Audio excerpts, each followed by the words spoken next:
सचिव अनेक ठिकाणी या मंत्र्यांचे हे कलेक्टर्स, पैसे गोळा करणारे, व्यवहार करणारे, डील करणारे, मंत्र्यांच्या वतीनं पैसे स्वीकारणारे, असे अनेक ठिकाणी या घटना घडल्या आहेत.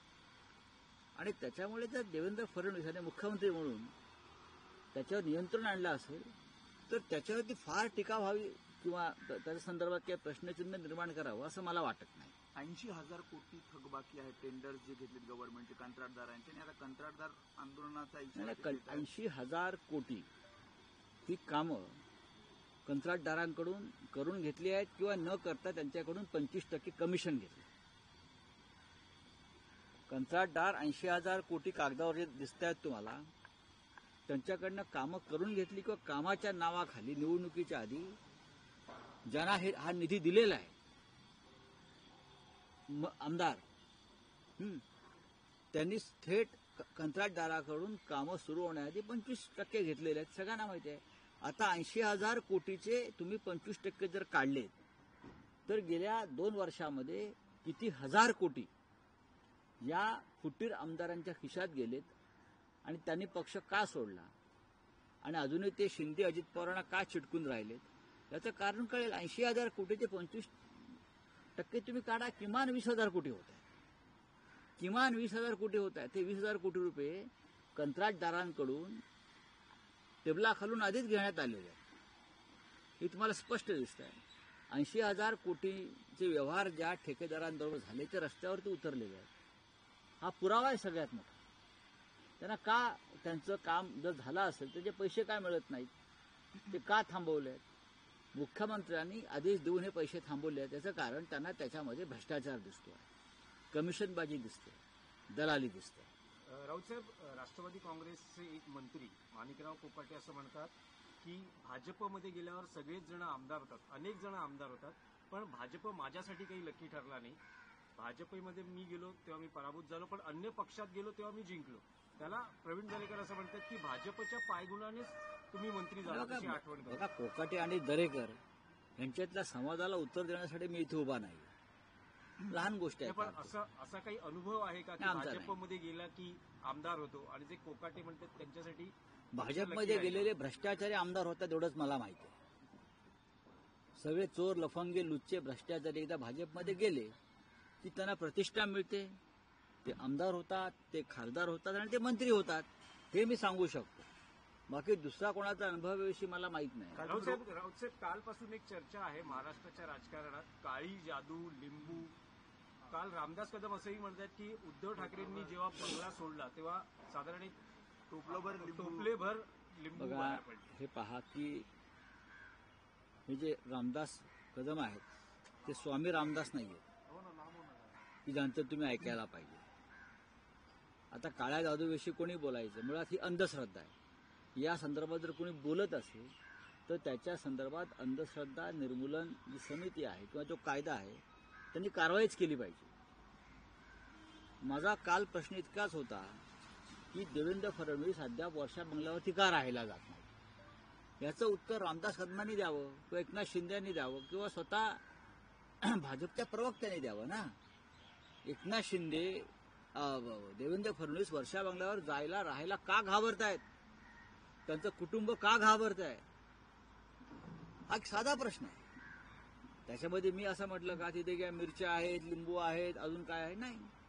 त्यांनी जायला पाहिजे. मुख्यमंत्र्यांचा अधिकृत बंगला येतो, तुम्ही त्या बंगल्यात अद्याप गेलेला नाहीये, तुम्ही रात्री तिकडे झोपायला तयार नाहीयेत. तुम्हाला कसली भीती वाटते, काय तिकडे असं घडलंय, तो काय याआधी घडवलंय? हा महाराष्ट्राच्या जनतेसाठी चिंतेचा आणि संशोधनाचा विषय. तुम्हाला असं वाटतं की मुख्यमंत्र्यांचं शासकीय निवासस्थान वर्षा हे सध्या ज्यात सन्नाटा आहे, कोणी राहत नाहीये, जी प्रतिष्ठा आहे वर्षाची ती गेलेली आहे? का गेली? मुख्यमंत्री पद आणि वर्षा बंगला, लोक वर्षा बंगल्यावर जाण्यासाठी धडपडतात. कधीतरी माझं एक स्वप्न ते पूर्ण व्हावं की मी वर्षा बंगल्यावर जावं मुख्यमंत्री म्हणून. पण हे प्रथमच मी पाहतोय की देवेंद्र फडणवीस यांचा पाय पडत नाही वर्षा बंगल्यावर. आमच्या अमृता वहिनीला जावं असं वाटत नाही. हा का मला कळत नाही हे काय चाललंय की मुख्यमंत्र्यांचं निवासस्थान बदलायचं चाललंय कोणत्या तरी एका अनामिक अशा भीतीमुळे. असं काय घडलंय की वर्षा बंगला पाडून नवीन तुम्ही बांधण्याचं ठरवलेलं आहे? माझ्याकडे माहिती आहे म्हणून सांगतो की संपूर्ण खोदकाम करून पाडून तो नव्यानं उभं करण्याचं आता काहीतरी चाललेलं आहे. नाही, पण राऊत काय साहेब, भीती? हा. उद्धव ठाकरे सुद्धा मुख्यमंत्री झाले तेव्हाही वर्षा प्रवेशासाठी त्यांनी बराच काळ घेतला होता. नाही बघा, जेव्हा नवीन मुख्यमंत्री जातो तेव्हा त्याच्या आधी थोडी रंगरंगोटी करावी लागते. आपण धार्मिक लोक आहोत, एखादी लहानशी पूजा आपण करतो, सत्यनारायण करतो, वास्तुशांती करतो, त्यासाठी जेवढा वेळ लागेल तेवढाच. आता सह्याद्री अतिथीगृह आहे ते पूर्वी हाय माउंट म्हणून होतं आणि ते मुख्यमंत्र्यांचं अधिकृत निवासस्थान होतं तेव्हाचं. तेही नंतर आपण पाडलं आणि त्याचं परत नव्यानं आपण काही काम सुरू केलं. तेव्हाही देशभरातले अनेक पंडित महाराज पुजारी यांना आणून त्या जागेची आपण शांती केली होती आणि ती इमारत उभी राहिली. एक आणखी प्रश्न होता की देशमुख कुटुंबियांनी काल भगवानगडावर महंतांची भेट घेतली आहे.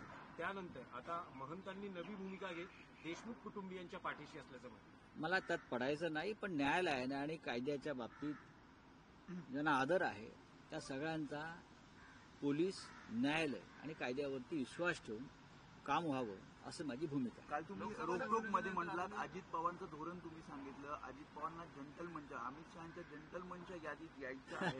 त्यांच्या मर्यादा त्यांनी ओळखलेल्या आहेत आणि म्हणून ते जवळ जात आहेत. एकनाथ शिंदेपेक्षा जवळ जात आहेत भाजपच्या किंवा फडणवीसांच्या. उद्धव ठाकरे साहेबांचं काय म्हणणं आहे की कॅबिनेटमध्ये सगळ्यात रिजनेबल मंत्री सहकारी कोण असेल तर ते अजित पवारजी होते. अजित पवार हे अभ्यासू होते असं उद्धवजींचं म्हणणं आहे. अजित पवार हे भरोशाचे सहकारी होते.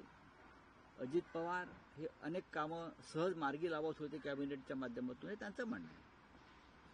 आणि एखाद्याला आपल्या मर्यादा कळल्या, रिंगण कळलं, रेषा कळली की तो यशस्वी होतो आणि शांतपणे काम करू शकतो. अजित पवार यांना सध्या मुख्यमंत्री व्हायचं नाही असं मला दिसतंय. अजित पवार यांनी आपल्यावरचं जे कारवाईचं बालंट आहे ते दूर करून घेतलं पक्षांतर करून. आणि अजित पवारांनी आपली 1000 कोटीची संपत्ती आहे ईडीच्या ताब्यातली किंवा इन्कम टॅक्सच्या ताब्यातली ती सोडवून घेतली. माणसाला यापेक्षा आणखी काय हवं असतं राजकारणामध्ये. पण एकनाथ शिंदे यांना उद्धव ठाकरे यांच्या मंत्रिमंडळात असतानाही मुख्यमंत्री व्हायचं होतं आणि देवेंद्र फडणवीस यांच्या मंत्रिमंडळात असतानाही त्यांना मुख्यमंत्री व्हायचं आहे. हा दोन नेत्यांमधला फरक आहे. अभी हिंदी में बोलिए. देवेंद्र फडणवीस को लेकर लगातार ये अटकलें लगाई जा रही है, वर्षा बंगले पे जाने से बच रहे हैं. वहीं शिंदे गुट के एक नेता कहते हैं कि काला जादू और बाकी चीजें क्या होती है, ये बात आप उद्धव ठाकरे और उनके नेताओं से बात ऐसी है, महाराष्ट्र एक ऐसा राज्य है जो हमेशा अंधश्रद्धा के खिलाफ लड़ते आया है. सोशल प्रोग्रेस के बारे में, सामाजिक सुधारणा के बारे में महाराष्ट्र ने हमेशा एक कदम सबसे आगे रखा है. यहाँ अंधश्रद्धा नहीं चलती. We are progressive people. लेकिन अचानक से राजनीति में अंधश्रद्धा आ गई है. जब से एकनाथ शिंदे मुख्यमंत्री बने तब से वो क्या गुवाहाटी में कामाख्या में गए, उसको काटा, उसका खून दिया, फिर मुख्यमंत्री बने. ये बातें महाराष्ट्र की राजनीति में तब से चलने लगी है. और बात रही वर्षा बंगले की, हमारे मुख्यमंत्री का अधिकृत निवास स्थान है, प्रतिष्ठा है कि महाराष्ट्र के मुख्यमंत्री का निवास स्थान है. हर कोई राजनीतिक व्यक्ति जो कभी मंत्री होता है, केंद्रीय मंत्री होता है, उसकी एक ख्वाहिश होती है कभी ना कभी मैं मुख्यमंत्री का जो निवास स्थान है वर्षा, उसमें अधिकृत तौर से रहने जाऊं. लेकिन मैं पहली बार देख रहा हूं आज के मुख्यमंत्री वहां जाने से डरते हैं. उन्हें बहुत डर लगता है. अब वो डर के पीछे क्या कारण है उसके बारे में केंद्रीय गृह मंत्रालय ने कोई संशोधन करने की जरूरत है. वो क्यों डरते हैं? जाने से ही डरते हैं अंदर कुछ लोग. अब ऐसी क्या बात अंदर छुपी है, क्या रहस्य है? एक फिल्म आई थी 2 गज जमीन के नीचे. अब 2 गज जमीन के नीचे क्या क्या गाड़ा है वो देखना पड़ेगा. वो रहस्य है. राम गोपाल वर्मा ने वहां भी जाना चाहिए और एक फिल्म बनानी चाहिए कि वर्षा बंगला का रहस्य क्या है. मुख्यमंत्री पद है तो वहां जाकर आपको उस बंगले में रहना पड़ेगा. तो मैं सुन रहा हूं कि देवेंद्र जी जाना नहीं चाहते. अगर नहीं जाना चाहते तो वर्षा बंगला तोड़कर नया बंगला बनाना चाहते हैं, जमीन के नीचे क्या है वो देखना चाहते हैं। ये सब बातें अब चर्चा में है, हम भी सुनते हैं और क्या कर सकते हैं, लेकिन महाराष्ट्र में ये कभी ऐसा नहीं हुआ था। राहुल साहब, एक मराठीत एक आज लोकसभा में जेपीसी द्वारा संशोधित वक्फ बोर्ड बिल जो है वो पेश किया जाएगा, लेकिन विपक्ष का कहना है कि कुछ पन्नों को जो है हटा दिया गया है। अभी पता चलेगा क्या हटाया है, क्या जोड़ा है, सरकार क्या कहना चाहिए, इस बारे में हम जरूर चर्चा करेंगे एक साथ बैठकर। सर, प्रधानमंत्री का कहना है कि कांग्रेस के समय में जिस तरह बजट आया था, या फिर अगर उस समय 12 लाख होते तो वो पूरा पैसा टैक्स में चला जाता, तो वो जेब भरने का काम करते थे। बात ऐसी है, नोटबंदी में आपने क्या किया, 10 साल में आपने जो जो बातें की है वो क्या है, आप एक बार अपना रिवाइंड कर लीजिए। कांग्रेस या हम सब लोग 60 साल से सत्ता में रहे, ज्यादा जनता की कोई हमारे खिलाफ कंप्लेंट नहीं थी, अच्छे से अच्छे बढ़िया बजट हमने दिए। मैं नाम दे सकता हूं ऐसे अर्थ मंत्री के, वित्त मंत्रियों के, जिसने बेस्ट बजट दिया है इस देश के। जनता पार्टी की सरकार में भी मधु दंडवती जी थे, उसने भी अच्छा बजट दिया था। तो आप खाली होकर अपना वो ढोल मत बजाइए, जाइए कुंभ में जाकर स्नान करिए। कल चुनाव है ना दिल्ली का, तो आपको टीवी पे देखना है लोगों को, जाइए कुंभ में स्नान करते रहिए दिन भर। राहुल साहब, यही है कि कल केंद्रीय मंत्री दिल्ली के चुनाव है, आपको क्या प्रेडिक्शन लगता है, आम आदमी की सरकार फिर से बन रही है या जनता कांग्रेस या बीजेपी को समर्थन दे रही है? मोदी जी को लगता है 5 तारीख को वो कुंभ में जाकर पूरा दिन डुबकी लगा रहे, क्योंकि वो डुबकी लगाते हुए दिल्ली की जनता ने देखे और उस आधार पर उनको वोट मिलना चाहिए कि मोदी जी डुबकी लगा रहे, मोदी जी कुंभ में जाकर स्नान कर रहे। ये उनका सबसे बड़ा काम है कि मैं स्नान कर रहा हूं और कुछ नहीं। लोग ये देखकर अगर वोट करते हैं तो इस देश का लोकतंत्र खतरे में है, इस देश की एक विचारधारा है वो खतरे में है। मुझे लगता है काम की बात करें, काम के आधार की बात करें तो अरविंद केजरीवाल जी और उनके पार्टी ने 10 साल में अच्छा काम किया है, और काम के आधार पर आपको वोट मिलने चाहिए और सत्ता पर आनी चाहिए। अगर डुबकी के आधार पर मोदी जी डुबकी मारेंगे और वोट देना चाहते हैं तो लोगों की मंशा है, लेकिन काम के आधार पर केजरीवाल जी को वोट मिलने चाहिए। केंद्रीय मंत्री है सुरेश गोपी, उन्होंने कहा है कि मिनिस्ट्री ऑफ ट्राइबल अफेयर्स जो है वहाँ पर किसी स्वर्ण जाति के आदमी को मिनिस्टर बनाना चाहिए। देखिए, मैं गोपी जी का बयान पढ़ा है, गोपी जी का बयान मैंने पढ़ा है। चाहे अल्पसंख्याक मंत्रालय हो, चाहे ट्राइबल मंत्रालय हो, हम सब चाहते हैं कि अल्पसंख्याक के लोगों का जो है विकास हो, ट्राइबल लोगों का विकास हो। इसीलिए ये सच है, मैं स्वर्ण क्या बोलते हैं उच्च जाति के लोगों की बात नहीं करूंगा। उसके बाहर से भी कोई आकर काम करना चाहता है तो उनको मौका मिलना चाहिए। सरकार है, सरकार में कोई भी आकर काम करना, उस जाति के आधार पर किसी को मंत्रालय देना, दलितों का विकास करना है तो क्या दलित ही चाहिए, हम भी कर सकते हैं।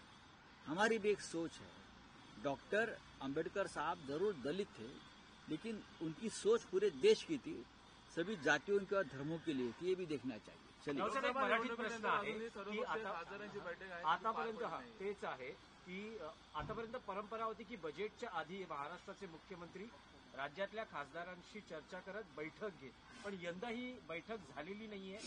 महाराष्ट्रातले खासदार आणि मुख्यमंत्री यांच्यातला काही संवाद कमी झाला आहे का? तुम्हाला कारण काय वाटतं? नाही, संवाद नक्कीच कमी झाल्याचं कारण असं आहे की लोकसभेला महाराष्ट्रामध्ये सर्वाधिक विरोधी पक्षाचे खासदार निवडून आल्यामुळे बहुतेक विरोधी पक्षाच्या खासदारांशी संवाद साधणं मुख्यमंत्र्यांना ठीक वाटत नसावं, पण हे चुकीचं आहे। ते आपल्या राज्याचे प्रतिनिधी आहेत, दिल्लीत काम करतायत, आपले प्रश्न मांडतायत, त्यांच्याशी संवाद साधून महाराष्ट्राच्या प्रश्नाविषयी त्यांना अवगत करणं हे मुख्यमंत्र्यांचं काम आहे। अनेकदा या बैठका सह्याद्रीवर झाल्या, अपवाद वगळता वर्षा बंगल्यावर झालेल्या आहेत त्या बैठका, वरच्या कॉन्फरन्स रूममध्ये किंवा बाहेर।